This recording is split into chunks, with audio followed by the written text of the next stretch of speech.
ओम शांति। साकार मुरली 12 नवंबर 2020।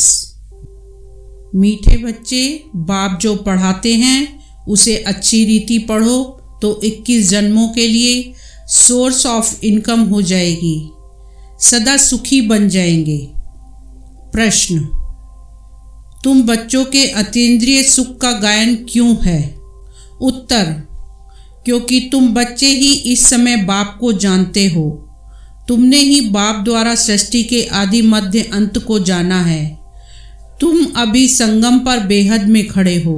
जानते हो अभी हम इस खारी चैनल से अमृत के मीठे चैनल में जा रहे हैं। हमें स्वयं भगवान पढ़ा रहे हैं। ऐसी खुशी ब्राह्मणों को ही रहती है, इसलिए अतीन्द्रिय सुख तुम्हारा ही गाया हुआ है।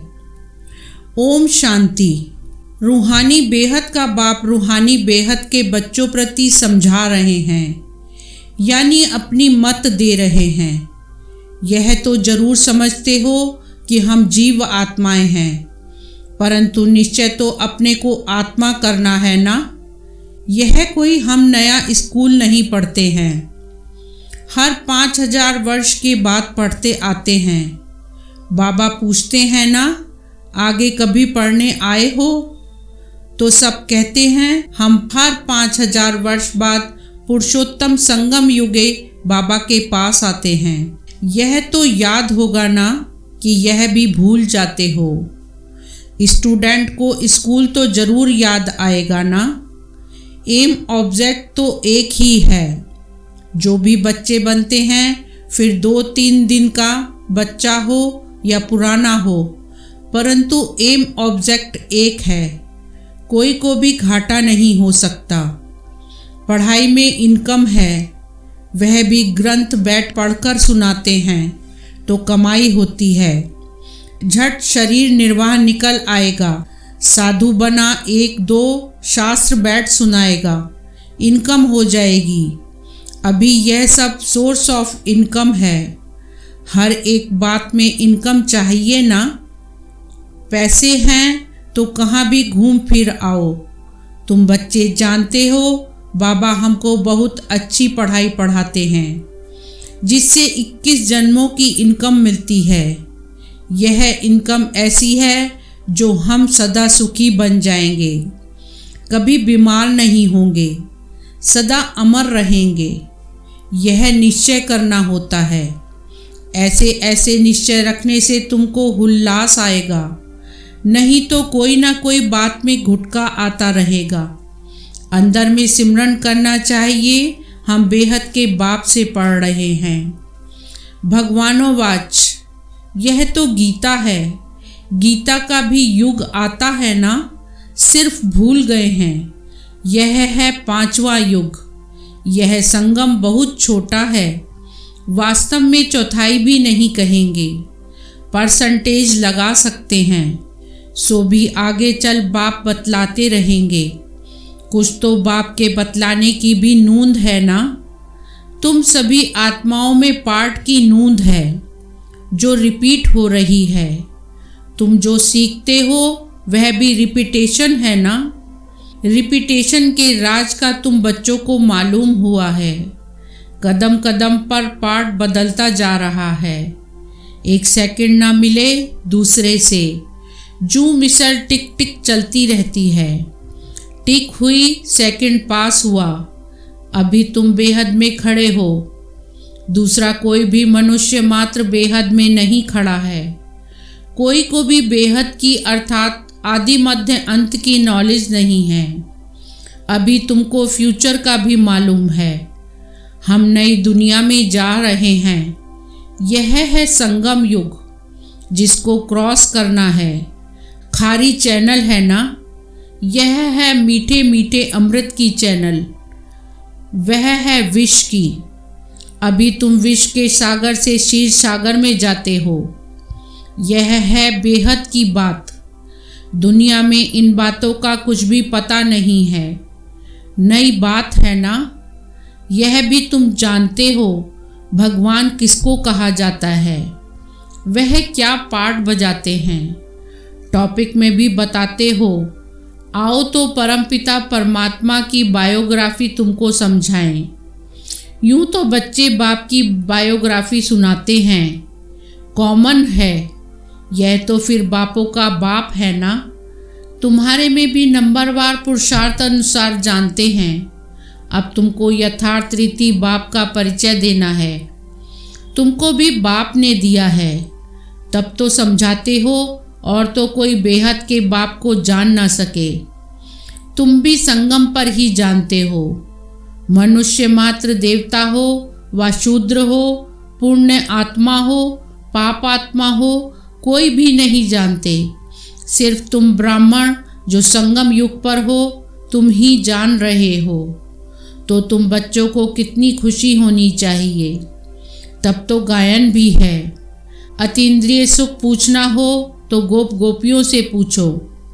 बाबा बाप भी है, टीचर सतगुरु भी है। सुप्रीम अक्षर तो जरूर डालना है। कभी कभी बच्चे भूल जाते हैं। यह सब बातें बच्चों की बुद्धि में रहनी चाहिए। शिव बाबा की महिमा में यह अक्षर जरूर डालने हैं। सिवाय तुम्हारे और तो कोई जानते ही नहीं। तुम समझा सकते हो तो गोया तुम्हारी विजय हुई ना। तुम जानते हो बेहद का बाप सर्व का शिक्षक, सर्व का सद्गति दाता है, बेहद का सुख, बेहद का ज्ञान देने वाला है। फिर भी ऐसे बाप को भूल जाते हो। माया कितनी समर्थ है। ईश्वर को तो समर्थ कहते हैं, परंतु माया भी कम नहीं है। तुम बच्चे अभी एक्यूरेट जानते हो। इनका तो नाम ही रखा है रावण, राम राज्य और रावण राज्य। इस पर भी एक्यूरेट समझाना चाहिए। राम राज्य है तो जरूर रावण राज्य भी है। सदैव राम राज्य तो हो ना सके। राम राज्य श्री कृष्ण का राज्य कौन स्थापन करते हैं, यह बेहद का बाप बैठ समझाते हैं। तुमको भारत खंड की बहुत महिमा करनी चाहिए। भारत सचखंड था, कितनी महिमा थी। बनाने वाला बाप ही है। तुम्हारा बाप के साथ कितना लव है। एम ऑब्जेक्ट बुद्धि में है। यह भी जानते हो। हम स्टूडेंट को अपनी पढ़ाई का नशा होना चाहिए, करेक्टर का भी ख्याल होना चाहिए। विवेक कहता है जबकि गॉडली पढ़ाई है तो उसमें एक दिन भी मिस नहीं करना चाहिए, और टीचर के आने बाद लेट भी नहीं पहुंचना चाहिए। टीचर के बाद आना यह भी एक इंसल्ट है। स्कूल में भी पिछाड़ी में आते हैं तो उनको टीचर बाहर में खड़ा कर देते हैं। बाबा अपने छोटेपन का मिसाल भी बताते हैं। हमारा टीचर तो बहुत सख्त था, अंदर आने भी नहीं देता था। यहाँ तो बहुत हैं जो देरी से आते हैं। सर्विस करने वाला सपूत बच्चा जरूर बाप को प्यारा लगता है ना। अभी तुम समझते हो आदि सनातन देवी देवता धर्म तो यह था ना। इनका धर्म कब स्थापन हुआ, जरा भी किसकी बुद्धि में नहीं है। तुम्हारी बुद्धि से भी घड़ी घड़ी खिसक जाता है। तुम अभी देवी देवता बनने के लिए पुरुषार्थ कर रहे हो। कौन पढ़ा रहे हैं? खुद परमपिता परमात्मा। तुम समझते हो हमारा यह ब्राह्मण कुल है, डिनाइस्टी नहीं होती है। यह है सर्वोत्तम ब्राह्मण कुल। बाप भी सर्वोत्तम है ना। ऊंच से ऊंच है तो जरूर उनकी आमदनी भी ऊंची होगी। उनको ही श्री श्री कहते हैं। तुमको भी श्रेष्ठ बनाते हैं। तुम बच्चे ही जानते हो कि हमको श्रेष्ठ बनाने वाला कौन है, और कुछ भी नहीं समझते। तुम कहेंगे हमारा बाप बाप भी है, टीचर भी है, सतगुरु भी है, पढ़ा रहे हैं। हम आत्माएं हैं। हम आत्माओं को बाप ने स्मृति दिलाई है। तुम हमारी संतान हो। ब्रदरहुड है ना। बाप को याद भी करते हैं, समझते हैं वह निराकारी बाप है, तो जरूर आत्मा को भी निराकार ही कहेंगे। आत्मा ही एक शरीर छोड़ दूसरा लेती है, फिर पार्ट बजाती है। मनुष्य फिर आत्मा के बदले अपने को शरीर समझ लेते हैं। मैं आत्मा हूँ यह भूल जाते हैं। मैं कभी भूलता नहीं हूँ। तुम आत्माएं सभी हो सालिग्राम। मैं हूँ परमपिता माना परम आत्मा। उनके ऊपर कोई दूसरा नाम नहीं है। उस परम आत्मा का नाम है शिव। हो तुम भी ऐसे ही आत्मा, परंतु तुम सब सालिग्राम हो। शिव के मंदिर में जाते हो, वहाँ भी सालिग्राम बहुत रखते हैं। शिव की पूजा करते हैं तो सालिग्राम की भी साथ में करते हैं ना। तब बाबा ने समझाया था कि तुम्हारी आत्मा और शरीर दोनों की पूजा होती है। हमारी तो सिर्फ आत्मा की ही होती है, शरीर है नहीं। तुम कितना ऊंच बनते हो।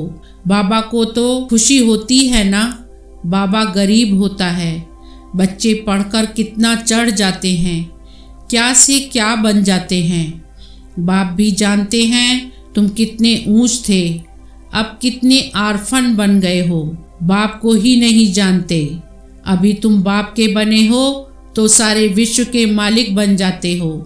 बाप कहते हैं मुझे कहते ही हो हेवनली गॉड फादर। यह भी तुम जानते हो अभी स्वर्ग की स्थापना हो रही है। वहाँ क्या क्या होगा यह सिवाय तुम्हारे और कोई की बुद्धि में नहीं है। तुम्हारी बुद्धि में है कि हम विश्व के मालिक थे, अब बन रहे हैं। प्रजा भी ऐसे कहेगी ना कि हम मालिक हैं। यह बातें तुम बच्चों की ही बुद्धि में है तो खुशी रहनी चाहिए ना। यह बातें सुनकर फिर दूसरों को भी सुनानी है। इसलिए सेंटर व म्यूज़ियम खोलते रहते हैं। जो कल पहले हुआ था वही होता रहेगा। म्यूज़ियम सेंटर्स आदि के लिए तुमको बहुत ऑफ़र करेंगे, फिर बहुत निकल पड़ेंगे। सबकी हड्डियां नर्म होती जाती हैं। सारी दुनिया की अब तुम हड्डियां नर्म करते जाते हो। तुम्हारे योग में ताकत कितनी ज़बरदस्त है। बाप कहते हैं तुम्हारे में ताकत बहुत है। भोजन तुम योग में रहकर बनाओ, खिलाओ तो बुद्धि इस तरफ खींचेगी। भक्ति मार्ग में तो गुरुओं का जूठा भी खाते हैं। तुम बच्चे समझते हो भक्ति मार्ग का विस्तार तो बहुत है, उनका वर्णन नहीं कर सकते। यह बीज वह झाड़ है, बीज का वर्णन कर सकते हैं। बाकी कोई को बोलो पेड़ के पत्ते गिनती करो तो कर नहीं सकेंगे। अतः पत्ते होते हैं, बीज में तो पत्ते की निशानी दिखाई नहीं पड़ती है। वंडर है ना, इनको भी कुदरत कहेंगे। जीव जंतु कितने वंडरफुल हैं। अनेक प्रकार के कीड़े हैं, कैसे पैदा होते हैं बहुत वंडरफुल ड्रामा है। इसको कहा ही जाता है नेचर। यह भी बना बनाया खेल है। सतयुग में क्या क्या देखेंगे वह भी नई चीज़ें ही होंगी। एवरीथिंग न्यू होता है। मोर के लिए तो बाबा ने समझाया है, उनको भारत का नेशनल बर्ड कहते हैं, क्योंकि श्री कृष्ण के मुकुट में मोर का पंख दिखाते हैं। मोर और डैल खूबसूरत भी होते हैं। गर्भ भी आंसू से होता है, इसलिए नेशनल बर्ड कहते हैं। ऐसे खूबसूरत पक्षी विलायत के तरफ भी होते हैं। अब तुम बच्चों को सारे सृष्टि के आदि मध्य अंत का राज समझाया है, जो और कोई नहीं जानते। बोलो हम आपको परमपिता परमात्मा की बायोग्राफी बताते हैं। रचता है तो ज़रूर उनकी रचना भी होगी। उनकी हिस्ट्री ज्योग्राफी हम जानते हैं। ऊंचते ऊंच बेहद के बाप का क्या पार्ट है यह हम जानते हैं। दुनिया तो कुछ भी नहीं जानती। यह बहुत छीछी दुनिया है। इस समय खूबसूरती में भी मुसीबत है।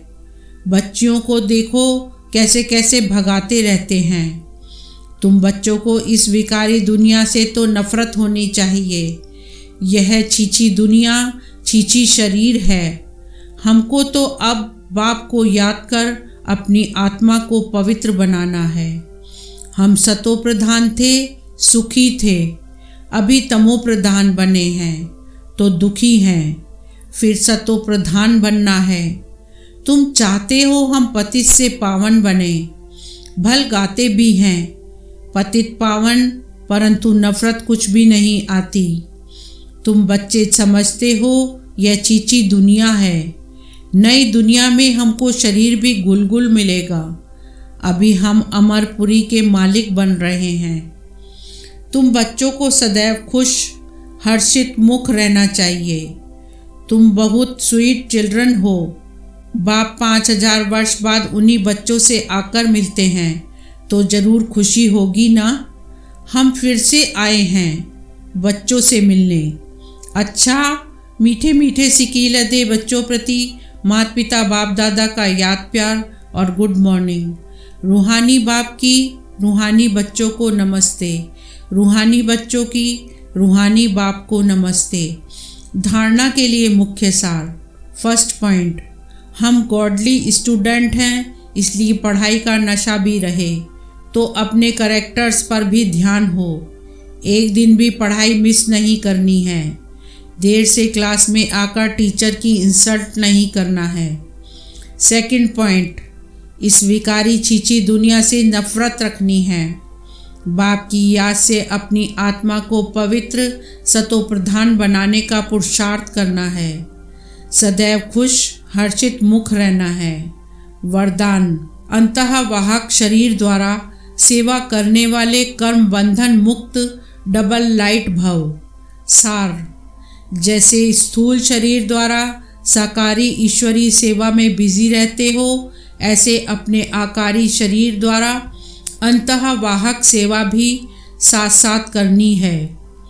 जैसे ब्रह्मा द्वारा स्थापना की वृद्धि हुई, वैसे अभी आपके सूक्ष्म शरीरों द्वारा शिव शक्ति के कंबाइंड रूप के साक्षात्कार द्वारा साक्षात्कार और संदेश मिलने का कार्य होना है। लेकिन इस सेवा के लिए कर्म करते भी किसी भी कर्म बंधन से मुक्त सदा डबल लाइट रूप में रहो। स्लोगन, मान के त्याग में सर्व के माननीय बनने का भाग्य समाया हुआ है। ओम शांति।